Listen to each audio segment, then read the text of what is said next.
Ay, ano kaya gagawin ngayon? Sabado ngayon. Ano kaya gagawin ko ngayon? Pero, yun nga. Iniisip ko pa rin kung ano yung gagawin. Medyo malayo-layo pa naman June 12. Pero, tingnan natin kung anong pwedeng gawin sa June 12. Ayun. Tapos na yung kanyang na-upload na siguro ni Sir Dado yung kanyang mga People's Declaration. 11 daw yun eh. Kaya lang, ang iniisip ko ay, marami kong iniisip ngayon. Dapat nagre-relax.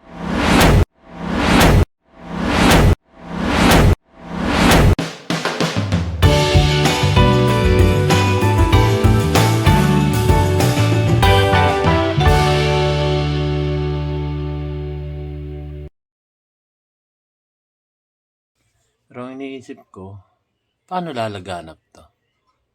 Ako, ang subscriber ko nasa 7,100. Si Sir Dado, chinek ko, 42 or 40,200. So, paano mangyayari na? Paano lalaganap yan? Ay, nariyan pala kay guys. Guys, magandang araw sa inyo lahat.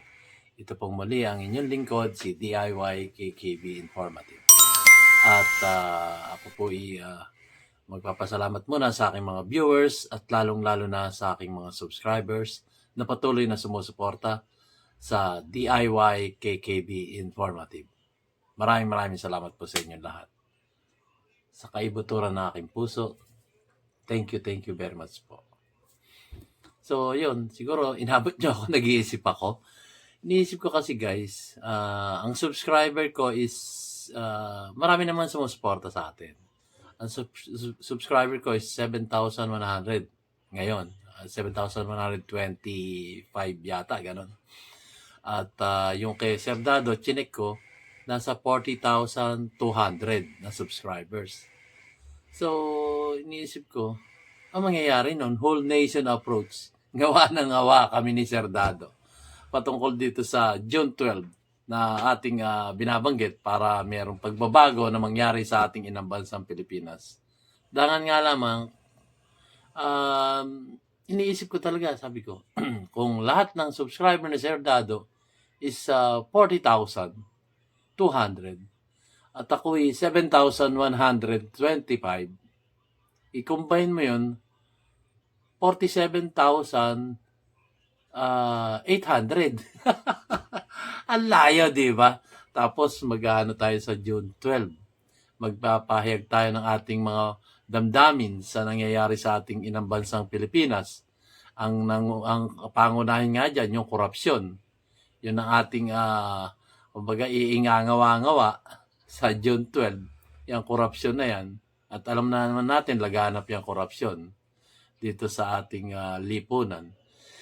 Ngayon, kung yun nga, magiging 40,000 tsaka 7,000, 47,800 lang. 47,300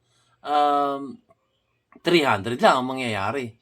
Na, kumbaga, kaya lang, yun nga, siguro, pakiusap ko na lang sa inyo, i-share nyo na lang, kahit hindi sila mag-subscribe, i-share nyo na lang yung bawat video ng ating Pinoy Survivor na si Captain General Clemente Enrique ng Scout Rangers. So, meron siyang brilliant ideas, meron siyang brilliant mind para pag-aralan kung ano ang nangyayari sa ating inang bansang Pilipinas.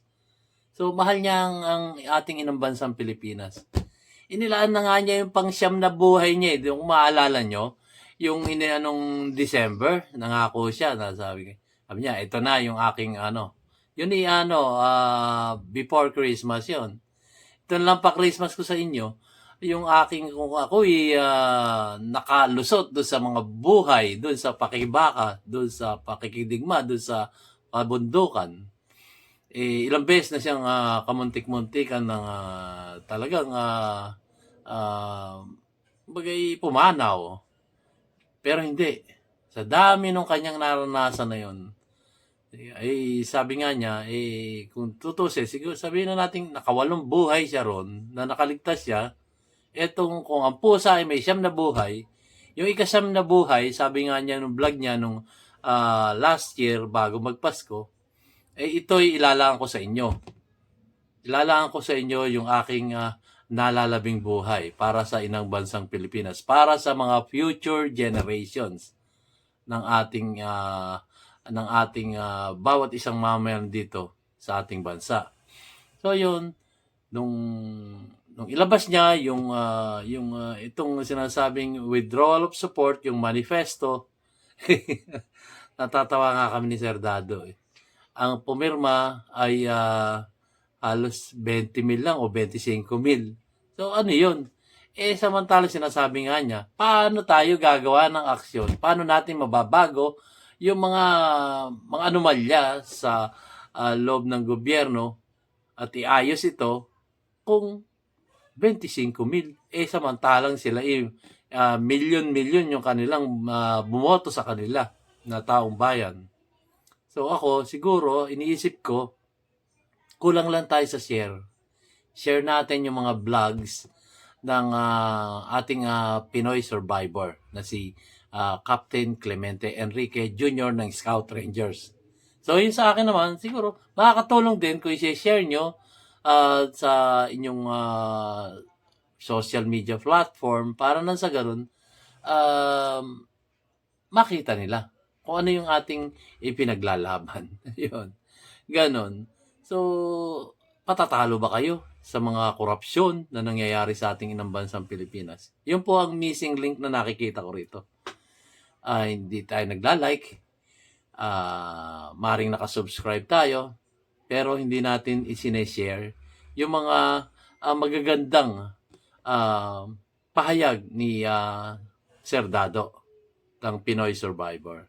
Yun po. Hindi na importante yung yung subscribe. Makita lang namin yung views. Kagaya nung nakaraang kong interview kay Sir Dado. Nag-live kami. So, nung matapos kami mag-live from 10 p.m. natapos kami, gumulong ang oras, 3:30 a.m. So, 5.5 hours yun, daling araw na. Nung check-in ko, merong akong viewers na 65,000 na viewers dun sa interview ko kay Sir Dado. So, maligaya na ako nun kasi 65,000 na yun, nakita nila kung ano yung pakay ng ating Pinoy survivor na si Kadado. Kung ano yung kanyang pahayag patungkol sa nangyayari ang problema ng ating lipunan at sinuri niya ito at nagkaroon siya ng solusyon. Brilliant mind nga eh. Nagkaroon ng solusyon, binangga niya, meron tayong solusyon. Na ito nga ang pinahayag ng ating pagiting na si Captain Clemente Enrique Jr. ng Scout Rangers. So, ganun lang kasimple. Nasayahan ako nun. Pero nung ibinlag ko nga itong inata-atado ko, so, segment number 1, segment number 2, segment number 3, segment number 4, papunta na nga po tayo segment number 5 kasi nga 5 hours para hindi naman labalikan yung live na napakahaba.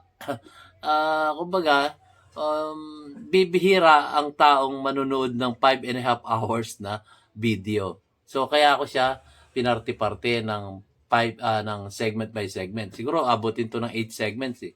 So, ito nga, i-release ko na yung segment number 5. Ito yung patungkol doon sa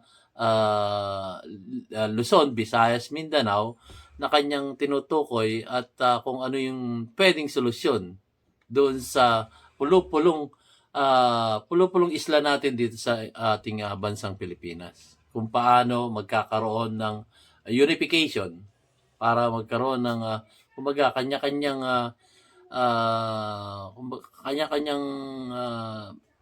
trabaho o buhay pero unified pa rin. Hindi unity, unified. Unified, mag-unified. Mag-united, kumbaga. So yun, ang problema nga lang sa nakikita ko ay parang Hindi tayo abot ng 1,000,000 man lang, ang kailangan natin, whole nation approach eh.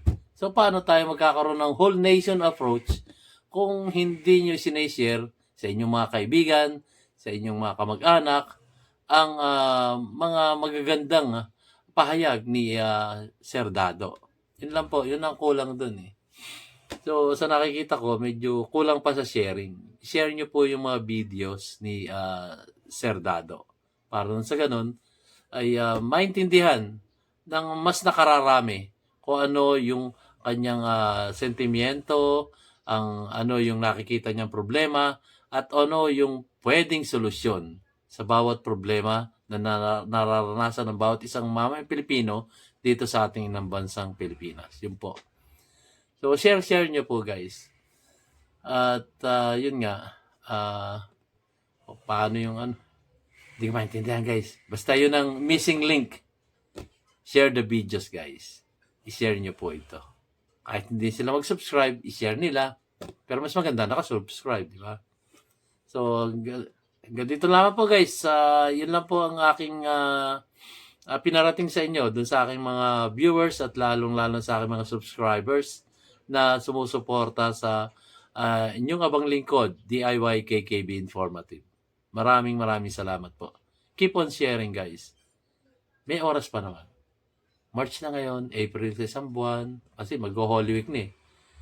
May, pag May, nandun na yung critical moments kasi mag-start na kami ni Sir Dado na mag-vlog sa May 15, yung ang pagkakasabi niya.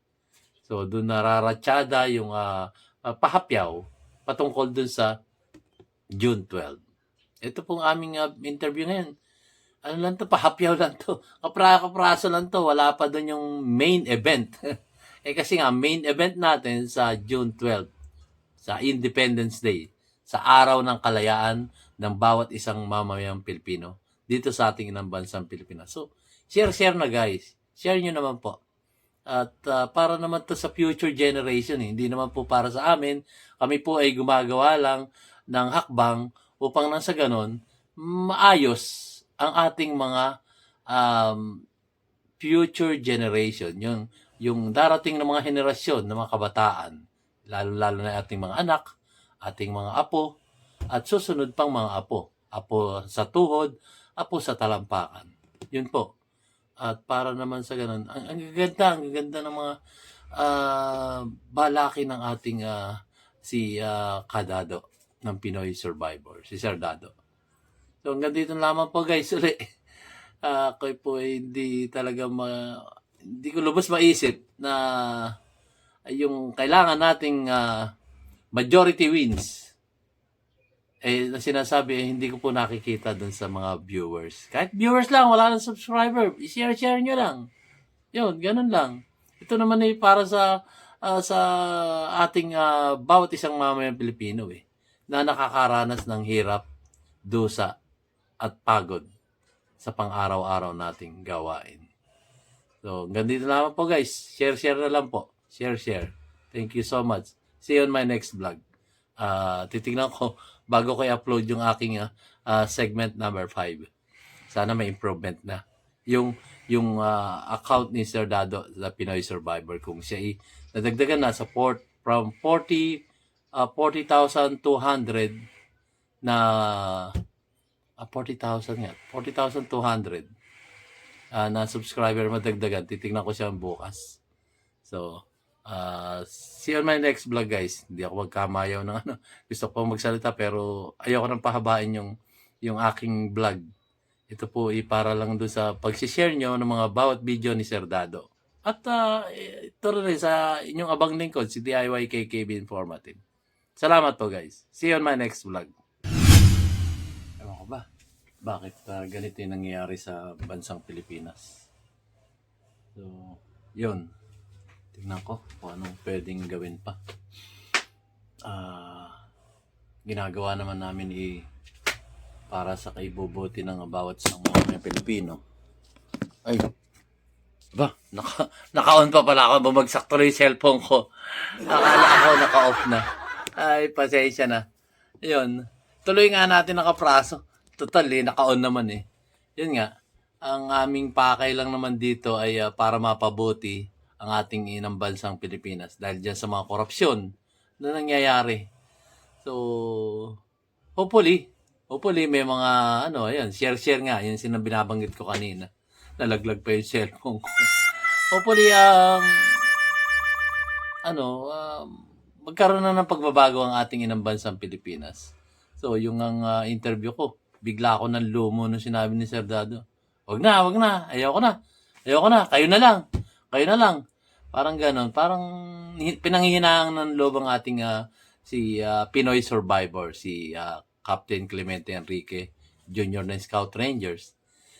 Yun nga, parang kaya pinalalakas ko yung loob niya. Sabi ko, wag mo naman kami iwan. Wag mo kaming iwan na kami iiwan mo din sa ere. Kasi nga, siya never surrender siya eh. Scout Rangers nga, di ba? Never surrender. Yun ang kanilang motto sa kanilang grupo. Yung mga Scout Rangers, never surrender yan. Talaga, never surrender yan. Baga, sabi nga lang, pag sila nasa kabundukan, patay kung patay. Never surrender kami. Ganon na sinasabi ni Sir Dado. Yan ang mga tatak ng Scout Rangers. Kaya lang, yun nga, kung wala ka naman mga tauhan, paano ka, di syempre, ang mangyayari niyan sige, bahala na kayo. Wala naman sumusunod sa akin, tigil na lang. Yung ganon. So anyway, hindi pa rin kami nawawalan ng pag-asa.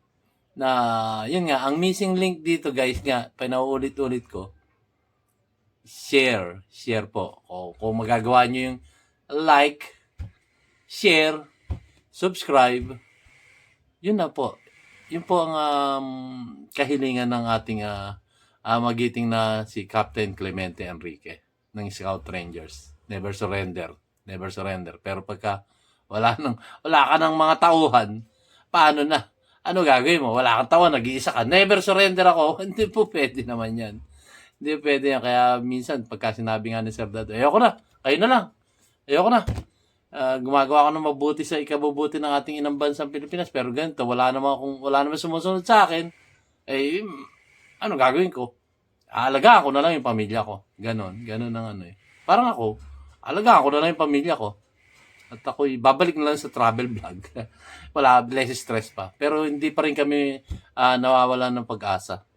Mahaba-haba pa naman panahon eh. Kaya lang, June 12, mag-start na tayo ngayon, guys. Share na po sa bawat videos.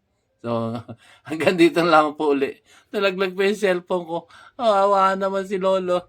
Awa.